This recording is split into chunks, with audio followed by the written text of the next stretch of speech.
When a darker and more serious Man-Bat returns to menace Gotham City, it'll be up to Bruce and Damian to stop, and what'll happen next? Well, let's hop into the pages of Batman and Robin issue number 4 and find out together, shall we? So then, as we join this newest issue, we're treated to the final installment of Damian Wayne's flashbacks to the early days of his training under Mistress Harsh. More than living up to her name, Harsh sends an army of ninjas to battle Damian while also quizzing him about the great conquerors throughout history. Damian manages to succeed, but not in a time that Harsh likes. Harsh is actually more than a little obsessed with Damian, saying that he could be the greatest assassin and the greatest leader of the Al Ghul Empire who ever lived if only he was able to live up to his true potential. For you see, while he puts on a harsh exterior, deep down he's soft inside, and all it's going to take is one person to show him some tenderness, and soon enough all this training will be for naught. In fact, Harsh even hits Damian across the face during this training exercise, which pisses off his mom Talia. Apparently you can drill him till he bleeds, order him to march off a cliff, send ninjas to kill him, but for some reason you just can't hit him. There's no hitting in assassin school. Damian tells his mother he feels like he's more than outgrown Mistress Harsh's teachings, and because of that she ends up getting dragged away, seemingly never to be seen again.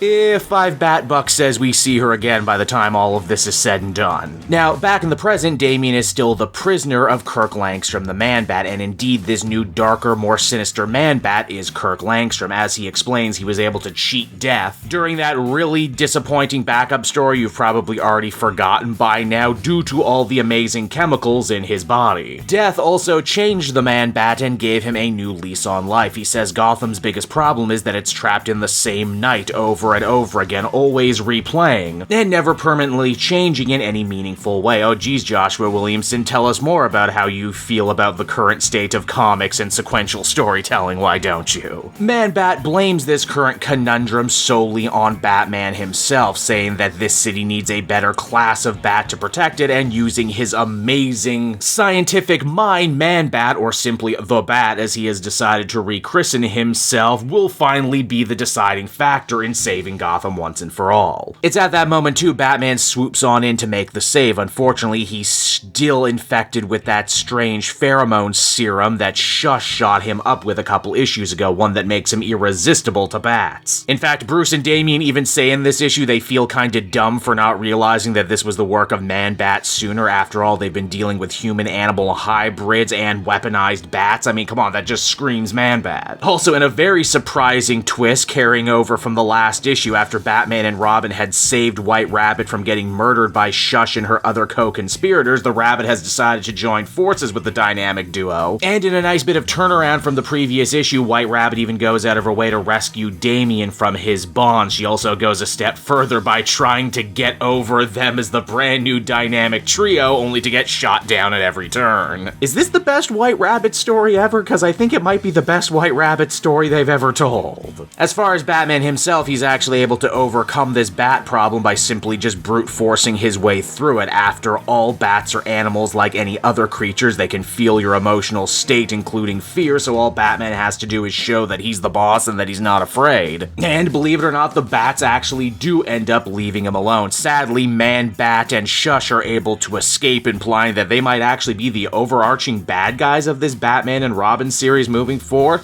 Didn't see that coming, but it's sure as hell an interesting concept, and one I hope they play around with. With the bad guys more or less defeated, Batman and Robin are also able to save that gene doctor who Bat had kidnapped. Sadly, he's not much help though. Langstrom had shot him up with some sort of strange truth serum before eventually wiping his mind, meaning he doesn't even know what he actually helped Man-Bat do. What he does know for sure though is that the gene splicing that Man-Bat had done to the terrible trio is imperfect. Sooner or later they're going to go feral, and God help them if Man-Bat tries to do this procedure to anyone else. Oh no, an entire world, an entire city of feral beast people? By God, that's some sort of beast city, a beast world even. Oh no, wait, that's another story that's going on literally right now. Man-Bat's gonna be really pissed off when he realizes that Amanda Waller already stole his big idea. It's after that the story ends up coming full circle. Batman decides to get off his ass and personally deliver Damian to school, still thinking it's very important for his son to have a normal, everyday human life outside of their vigilante extracurriculars. And you know what the funny thing is? He actually ends up getting the riot act read to him by Principal Stone, who questions whether or not Bruce Wayne, billionaire playboy that he is actually a good role model for Damian. Damian, who she says has a lot of potential. In more or less basically the exact same way Mistress Harsh did. It's because of that Damian figures that he finally has a reason to start going to school now that he thinks that his principal might actually be an undercover assassin in disguise. And that if that's true, Mistress Harsh is almost 100% Shush as well, though personally my money is on Damian's homeroom teacher for that, but hey, that's where the comic comes to a close. And so that was Batman and Robin issue number 4, everybody, and I would say this was a pretty solid, pretty feel-good conclusion to this first new arc from Joshua Williamson. Yeah, it's a little sad that they did away with a lot of Kirk Langstrom's heroic character growth. And while I certainly loved all the stuff he did in Justice League Dark, I'd also be lying if I said I wasn't fascinated by the idea of him actually being a big-time overarching villain in the Batman books moving forward. I mean, hey, when was the last truly great Man-Bat as a bad guy story? Can you name it? I sure can't. I also like after all his hemming and hawing and dragging his heels, Damian finally has a reason to start going to school, but only when it actually involves a case that he can really sink his teeth into. I'll actually be pretty interested moving forward to see Damian bring his school problems home and vice versa moving forward. Overall, I think I'd feel comfortable giving this one an 8 out of 10, and I can't wait to see what Joshua Williamson delivers next for this series.